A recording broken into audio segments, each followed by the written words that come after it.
আমার বিয়ের দিন বাড়ি থেকে পালিয়ে গিয়েছিলাম। আর এর ঠিক ১৫ দিন পর বাড়িতে ফিরে এলাম। আমার সামনে এসে মামি আমাকে জিজ্ঞেস করলেন, কোথায় গিয়েছিলে?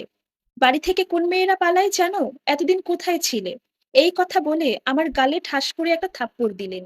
এরপর আমার মা এসে আমাকে একটা ধাক্কা দিলেন। আমি দেয়ালের উপরে গিয়ে পড়লাম। টের পেলাম আমার মাথা ফেটে গেছে। কোনোভাবে কষ্ট করে উঠে দাঁড়াতে না দাঁড়াতেই মা আবারও ধাক্কা দিলেন। আমি গিয়ে দরজার উপরে পড়লাম। তখন সাথে সাথে আমার ঠোঁট ফেটে যায়।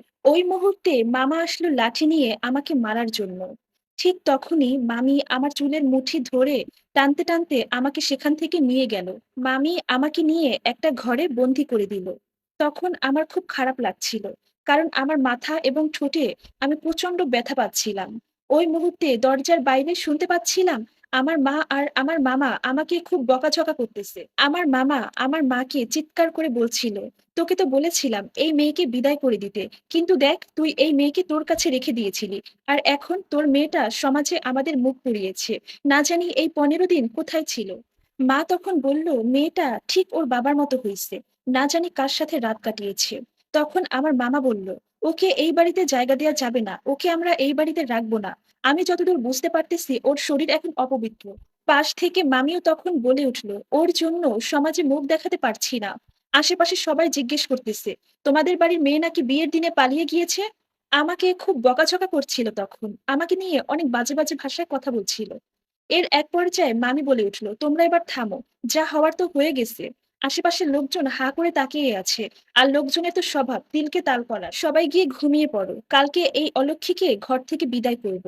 এরপর সবাই চুপচাপ হয়ে গেল। যাই হোক, কিছুক্ষণ পর আমি অনুভব করলাম কেউ দরজা খুলে রুমের ভিতরে আসলো। আর মোবাইলের ফ্ল্যাশ থেকে আমি দেখলাম সে আমার মামি। ওই মুহূর্তে মামিকে দেখে আমার খুব খারাপ লাগছিল। আমি খুব কান্না করছিলাম এবং ভয় পাচ্ছিলাম। মামি তখন আমার সামনে এসে আমার ব্যথা জায়গায় ঔষধ লাগিয়ে দিল এবং কান্না মাখা স্বরে বলল, কিরে মা, তোর খুব লেগেছে? তখন আমি তাকে জড়িয়ে ধরে বললাম, মামি, এতক্ষণ আমার খুব খারাপ লেগেছিল, কিন্তু তুমি আমার কাছে আসাতে, আমাকে আদর করাতে আমার এখন খুব ভালো লাগছে। মামি তখন হাসতে হাসতে বলল, কিরে পাগলি, ওদের বাড়িতে তোকে খুব যত্ন করেছে? আমি তখন বললাম, হ্যাঁ মামি, আমাকে অনেক যত্ন করেছে। তুমি এখন এখান থেকে যাও, মামা জানতে পারলে তোমাকে মেরে ফেলবে। মামি তখন আমার কপালে একটা চুমু দিয়ে আমার হাতে একটা ব্যথার ঔষধ ধরিয়ে দিয়ে সেখান থেকে চলে গেল। আজ থেকে ১৫ দিন আগে আমার বিয়ের কথা ছিল। আমার বিয়েটা ঠিক করেছিল আমার মামা আর মা মিলে। মা আমার সাথে যার বিয়ে ঠিক করেছিল তার বয়স ছিল ৪৫ বছর, আর আমার বয়স মাত্র ১৭ বছর। আমি কি করে ৪৫ বছর বয়সের এক লোককে বিয়ে করি? আর এছাড়াও আমি একজনকে খুব ভালোবাসি। আর এই কথাটা আমি আমার মামিকে খুলে বলেছিলাম। আমার মামিও এই বিয়েতে রাজি ছিল না। আমার মামি আমাকে পালাতে সাহায্য করেছিল। মামি আমাকে আমার বয়ফ্রেন্ডের হাতে তুলে দিয়ে বলেছিল আমাকে যেন সারা জীবন সুখে রাখে।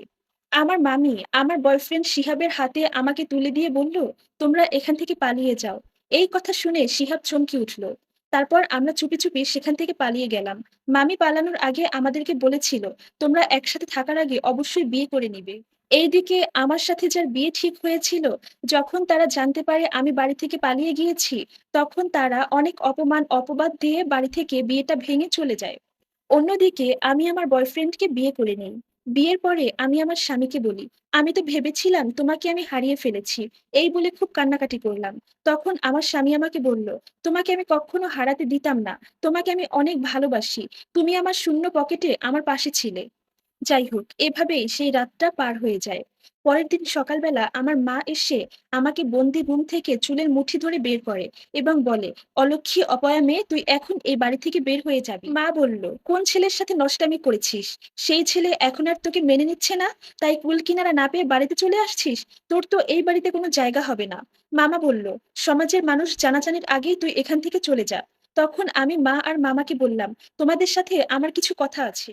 আমি আমার মাকে বললাম, শোনো মা, আমি কোনো নষ্টামি করিনি। আমি আমার ভালোবাসার মানুষের কাছেই গিয়েছিলাম।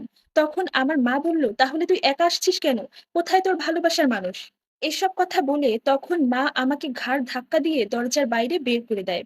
ওই মুহূর্তে আমার স্বামী দরজার সামনে এসে দাঁড়ায় এবং সবাইকে বলে, আপনারা যদি আমার বউকে এত অত্যাচার করেন তাহলে আমি আইনের আশ্রয় নিব। এটা দেখে মামা বলে উঠল, তোমার বউ মানে? ওই মুহূর্তে মামি নিজের রুম থেকে বেরিয়ে এসে সবাইকে বলতে লাগলো, হ্যাঁ, ও তারিনের স্বামী আর আমি ওদেরকে পালাতে সাহায্য করেছিলাম। মামি আরো বলল, তোমরা তোমাদের লোভের কারণে এই ছোট্ট মেয়েটাকে ৪৫ বছর বয়সে এক বুড়া বেটার সাথে কিভাবে বিয়ে দিতে চাচ্ছ। তোমরা এটা মেনে নিলেও আমি মেনে নিতে পারছিলাম না।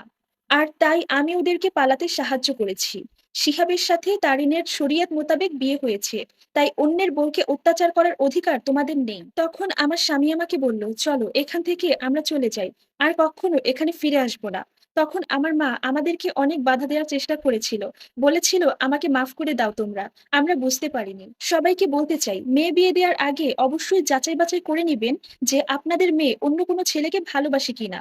আর এই সম্পূর্ণ স্টোরির সাথে আমার বাস্তব জীবনের কোনো মিল নেই। ধন্যবাদ।